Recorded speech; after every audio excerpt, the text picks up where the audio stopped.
Hi everyone, and welcome to Cooking with Candyware. Today I've got my Mr. Blaze helping me out. Hello everybody. And it kind of works out because today I will be showing you how to make this little Marie Tsum Tsum that is needle felted. So this is a collab video with Hannah from Corner of Craft, and as you can see I am wearing her jewelry. She has become a wonderful YouTube friend of mine, and I hope you will check out her video, which I will post here and in the description box below, as well as at the end of this video. So please don't forget to check out her video. Without further ado, I hope you enjoy this video as well as Hannah's. Thanks so much everyone.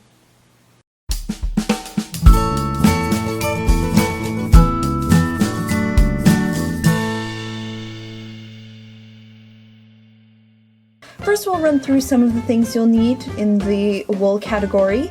So you'll need just a little bit of blue, black, pink, and a lot of white. So the first step is to pull apart all your pieces of wool and then push them together and start poking them with your needle. And this is going to be Marie's body.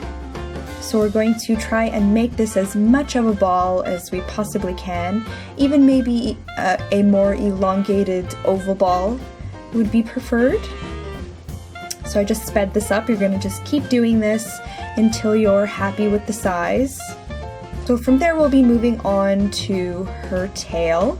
So you're just going to take a long piece of wool and then just keep twisting it like you see there, and then just keep poking it until it holds its shape. After that you'll be making her cute little feet, so you just do this by scrunching it together like you see there and just keep poking it until it holds its shape. So you're going to make 4 of those.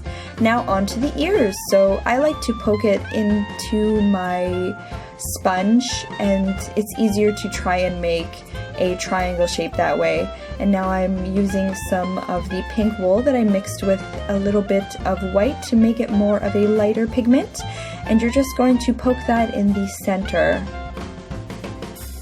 and you're going to make 2 of these. Now we're moving on to her bow. So I just cut a small piece of needle felt, one rectangle longer than the other and thicker. So you're just going to put the 2 halves to the middle and just keep poking it, and then take your smaller piece and wrap it around the very middle. Sorry, my kitty wants attention right now. Come here, please. So then you're just going to poke in the middle small piece that you added on. You can even push down on the 2 sides to make it more stick out on the sides. I ended up taking off a little bit of the smaller needle felt, or wool I should say, that was sticking out. So from there now we're going to assemble. So you're going to take the ears and place them close to the top of one of these circle halves and just poke that into place, and then do this with the other one. So you want to be careful not to poke it too much, because if you do it's going to make a pretty severe indent and you'll see where you're actually placing the ear. From there you're going to just make 2 little balls like you did earlier with her feet, but you'll be doing this with the blue for her eyes. So I like to space them super far apart. I think it makes it look cute. So just poke that in there. Like I was saying, you want to be careful with how you poke. Not too much poking, preferred around the outside only. Now it's time for her nose, and again you just roll a small little bit of the wool, just like you did for the ears, for the same color. By the way, I was just about to say clay, I had to stop myself. So just keep poking that in place, and just keep adding until you're happy with how much is there for the nose. Now I'm taking another piece of a long rectangle, and I am using that as her collar. So you just want to lightly poke that down. If you poke too much, it ends up making it not, what's the best way to describe this? It just doesn't stay in place the way it should. Like, it doesn't look as nice, so the less poking you do on the felt portions, the better.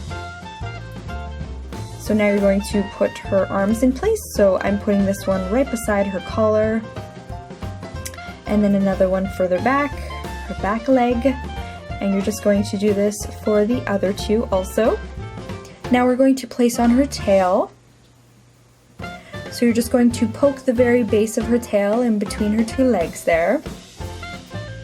And I like to put it off to the side because I think it just looks cuter that way.